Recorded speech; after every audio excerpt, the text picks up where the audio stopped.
Alright, let's do this. Chapter 5. Burnt Cross's Tales from the South Side. We're going to talk about when we lost a good friend of ours. We're not even 16 yet.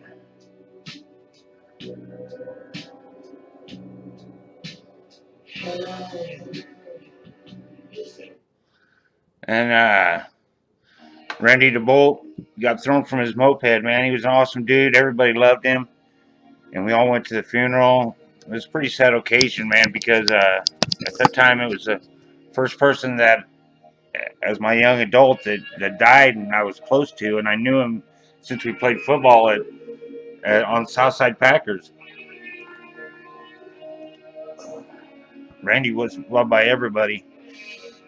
So rest in peace, Randy Debolt.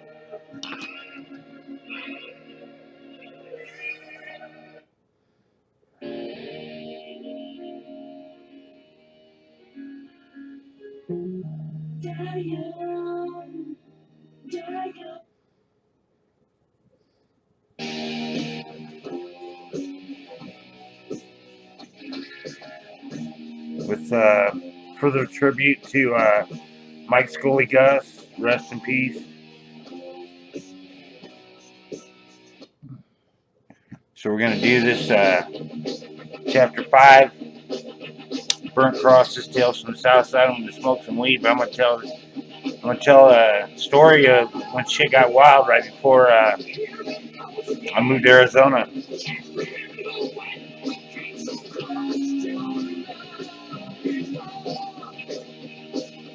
So just remember this, stolen weed is cursed weed, and I never was into stealing people's weed or selling stolen weed because I always considered it cursed, and I've always carried that to be true. But the thing was, when we were young and we were in high school or coming out of high school, man, people didn't think like that. People would, man, you always hear about people coming up with 20 pounds or 30 pounds or 50 pounds they lifted off somebody, and nobody ever tried to, they'd kick their ass if they ever saw them in public, but they wouldn't be like, getting, killing anybody, so to say.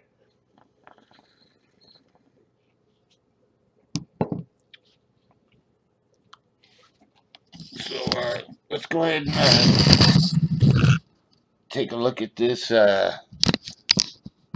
chapter 5. Man, it looks like Kerm Dog. There you are, Kerm Dog.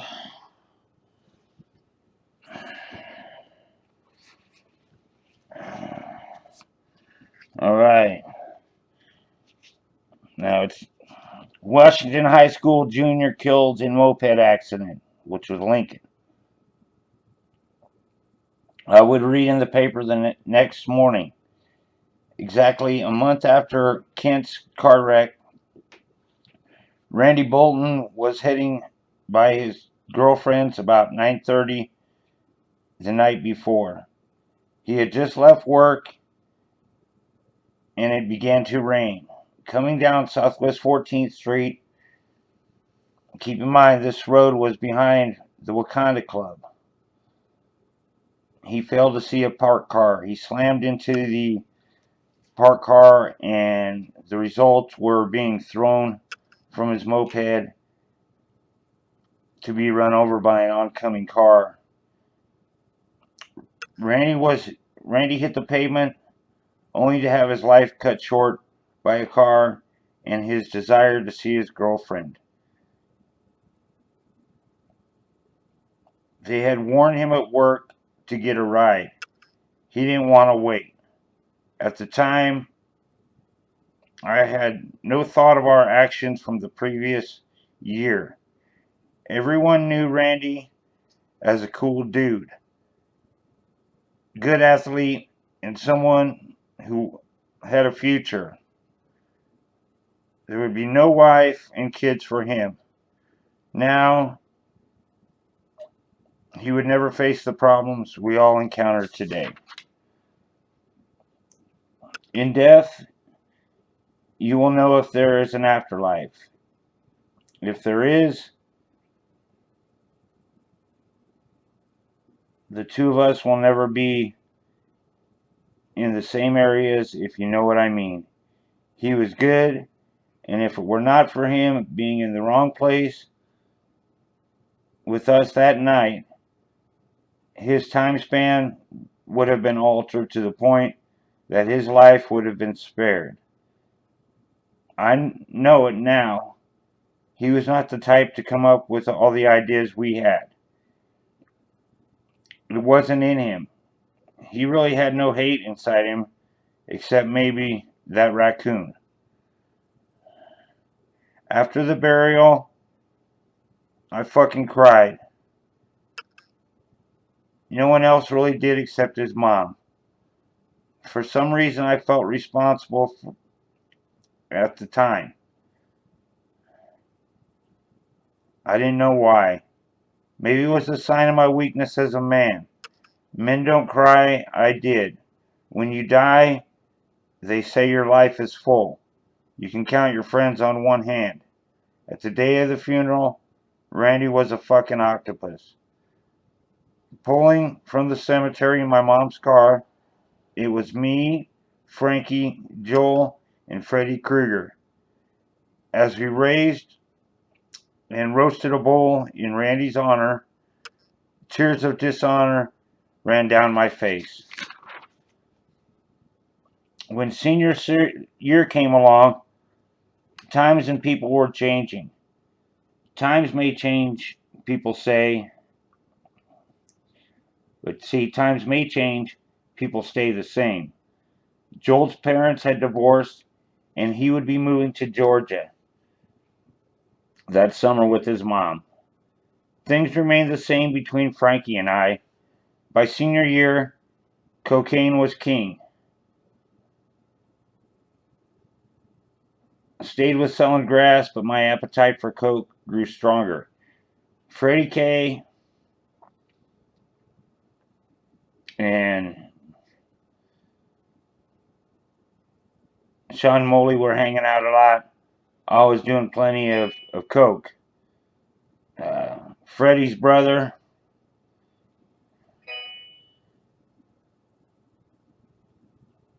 an Italian Johnny Caesar, had an Italian restaurant, King Caesar's, and had the hookup for coke all the time. Freddie and Sean both worked there, so naturally they were both doing the shit. Freddie K always talked big, but in truth, he always rode somebody's coattails. He wasn't a badass, skinnier than I, kind of a real life Eddie Haskell. Always polite to your face, a real backstabber if you twisted around, if you turned around. Sean wasn't like that at all. A short kid who at 18 had a face that of a 12-year-old and could ride any motorcycle and drive a car like a mother. Always had respect for his friends, a real gem. Sean never stole from or tried to get over on his friends. With Freddie, it was all getting over on people, friend or foe. That fall during senior year, I had switched to Washington slash Dowling, or slash Lincoln, excuse me. I switched from Dowling to Washington slash Lincoln. Things really began to change with people. True colors would show.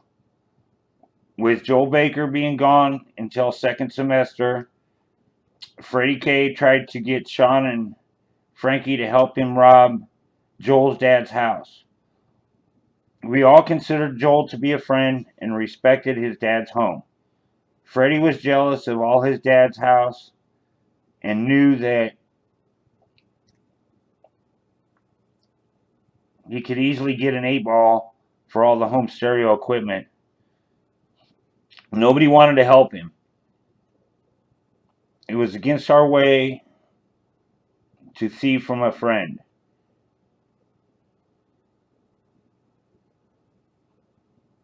Freddie would always use this idea as his ace in the hole. By March, after Joel was back, he played his hand. Confiding in me, this was Sean and Frankie. Hanging out with Freddie wasn't as fun as it once was. We didn't like him and didn't like the fact that he would plan something like that about ripping Joel's dad off. When Joel moved back, we kept this among us and tried to keep the limit of hanging out with Freddie. With our craving for coke increasing with each weekend, chances were good Freddie would end up at Joel's house sometime. The first weekend in March, Joel's dad was out of town. After we got off work Saturday night, we would meet at Joel's dad's. Sean would be there, showing up with Freddie after Caesar's closed. They would have the blow. When you're doing coke, whoever have it is your friend and must not let their guard down when you're on it. We did. So Frankie was off at 10. I got done at 9:30, grabbed some beer, and headed over to the baker's. Sean was already there with Joel. Where's Freddie, Sean? I asked. He told me to meet him here, Sean said. He had to pick up a couple grams. He said he would make it here by 11 o'clock. Decided we would play some guts, 3 cards, best 3 cards until Freddie got there. He showed up along with Monty Smith. Monty Smith was a thieving bastard who stole 20 pounds off of one of Jamie's friends last summer. Sold most of it for half the value and was always in and out of juvie, Eldora, most of his teen years. As Monty walked in the door with Freddie, his eyes gazed around the living room like a fucking freaking candy store. It was clear to me as I sat on the couch, Monty was there to case the house out. Nothing was stolen that night. We were all snorters. Monty had a needle. Had yet to learn about freebasing until after high school. Shooting drugs into my arm was something I would never do. Never looked like much fun. I found the act hideous. Monty had Joel locate a hypo his dad used for a diabetic cat. He gave everybody the challenge. We all declined except Freddie. The fact that he was already conspiring with Monty mostly caused the guilt to put a needle in his arm. It wasn't a big blast he took, but Freddie made it seem like it was all that. Showing you're not scared of shooting up by doing it really means you're really weak to that kind of pressure. After Monty left with Freddie, Frankie, Sean, and I looked at each other, knowing about what was to happen. Until we weren't about to tell Joel about what Freddie's plan was the summer before. Probably should have, would have. We didn't. A couple of weeks later, at a sophomore party,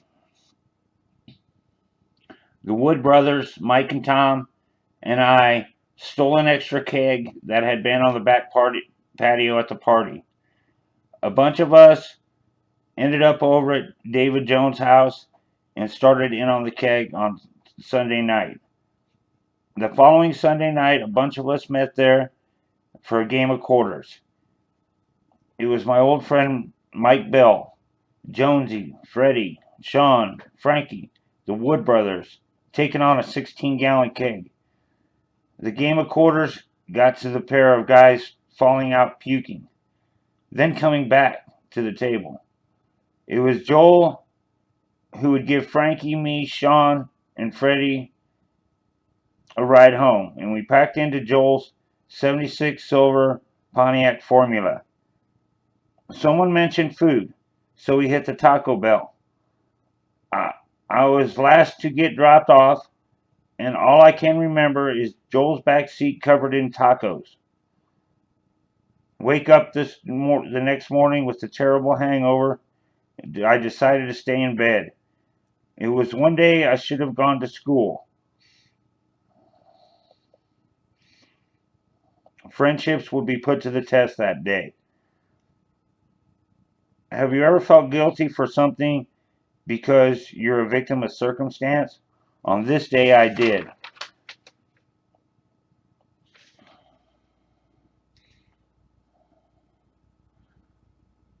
Waking up the next morning at 10:30, I called Frankie to see how he was feeling. Stop over and smoke a couple bowls and get rid of this hangover, I told him. Be down, he said.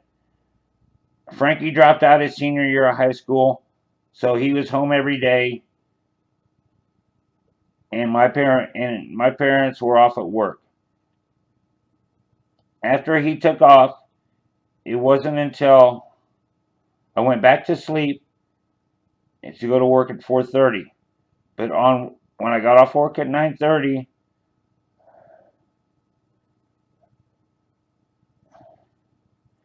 I went back to sleep before work at 4:30, got off work at about 9:30, came home and went to bed. Being in the same homeroom as Freddie, we also shared the same locker. On Tuesday, he was not there. Sean was out sick for the second day in a row. Would see Joel in the hallway that morning. Someone broke into my house yesterday, he told me. It wasn't me. I was home in bed most of the day, I told him. Where was Frankie at? Joel wondered. Came by my place at 11. We had a couple bowls, I said. Molly was out sick yesterday, too. Joel inquired. Hey, I don't think it was you guys. I'll tell you about it later. The bell rang for the third period. Let's see. Frankie and me were thieving bastards, and Sean stayed home yesterday. Who were the suspects now? Knowing in my heart I had no part of it, in my mind, if I were a suspect, or if there was, Freddy Krueger. But how did he do it and who helped him? The conversation I had with Joel that afternoon explained everything.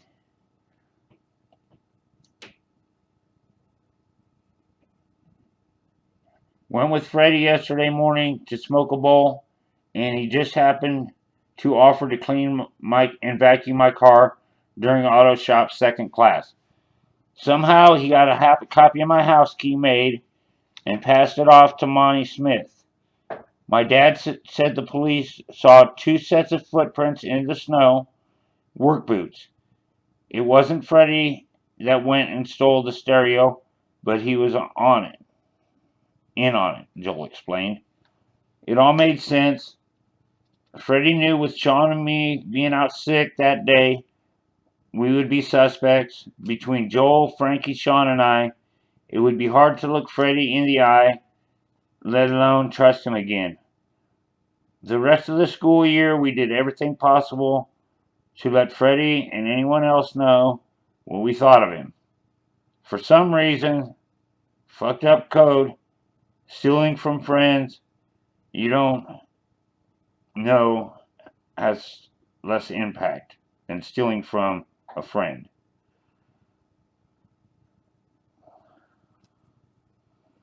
Soon the school year would be over. I was going to visit my brother in Tucson. For 2 weeks, I was ready to go there. All right, so tomorrow night, chapter 6, and we're going to hear about some stolen weed and the people that were behind it, and the people who was stolen from, who the people stole it from, and it was stolen weed that they stole it from. So it was double stolen weed. So join me tomorrow night for chapter 6, Burnt Crosses, Fields of Green. Tales from the South Side, baby.